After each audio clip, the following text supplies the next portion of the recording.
ভারতের মেঘালয়ে টানা ভারী বৃষ্টি, পাহাড়ি ঢল ও ভূমিধসের প্রভাবে ভেঙে পড়েছে শেরপুরের যোগাযোগ ব্যবস্থা। প্রায় 2 মাস ধরে বন্ধ রয়েছে শেরপুরের নাকুগাঁও স্থলবন্দরের আমদানি রপ্তানি। কর্মহীন হয়ে পড়েছেন হাজারো শ্রমিক। ক্ষতির মুখে ব্যবসায়ীরা ও রাজস্ব আদায় হারাচ্ছে সরকার। দ্রুত ক্ষতিগ্রস্ত সড়ক মেরামত করার দাবি সংশ্লিষ্টদের। AKS অর্জন করল গিনেস ওয়ার্ল্ড রেকর্ডস। AKS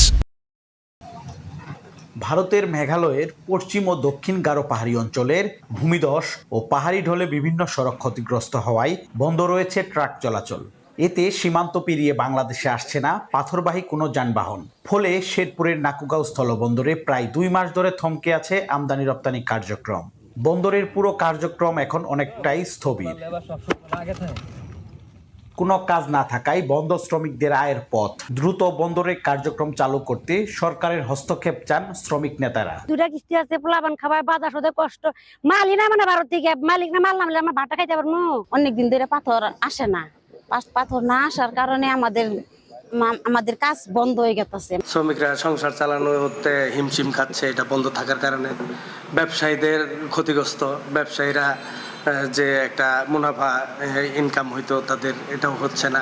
সরকার যে রাজস্বটা পাইতো সেটা পাইতেছে না। ক্ষতির মুখে পড়েছেন বন্দরের ব্যবসায়ীরাও। দীর্ঘদিন ধরে আমদানি কার্যক্রম বন্ধ থাকায় স্থবির হয়ে পড়েছে বন্দরের সার্বিক বাণিজ্য। এতে রাজস্ব হারাচ্ছে সরকার। ব্যবসায়ীরা অর্থনৈতিক ক্ষতি হইতেছে, লেবার অর্থনৈতিক ক্ষতি হইতেছে, ধরেন একজন অটো চালক ক্ষতি হইতেছে, একজন চাষওয়ালা ক্ষতি হইতেছে। কাজ না থাকলে তারা কিন্তু জীবিকা অর্জন করতে পারে না, তারা কিন্তু খাইতে পারে না। তারা চা যে খাওয়ার জন্য 2টা পয়সা।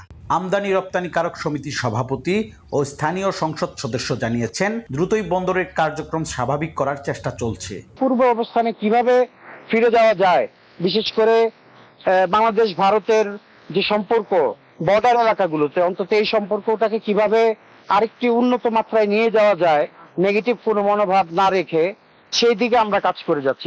2025-26 অর্থ বছরে নাকুগাঁও স্থলবন্দর দিয়ে প্রায় 1,95,000 টন পাথর আমদানি হয়েছে। এতে কাস্টমস বিভাগ প্রায় 7,35,00,000 টাকা এবং বাংলাদেশ স্থলবন্দর কর্তৃপক্ষ প্রায় 3,56,00,000 টাকা সেবা চার্জ আদায় করেছে।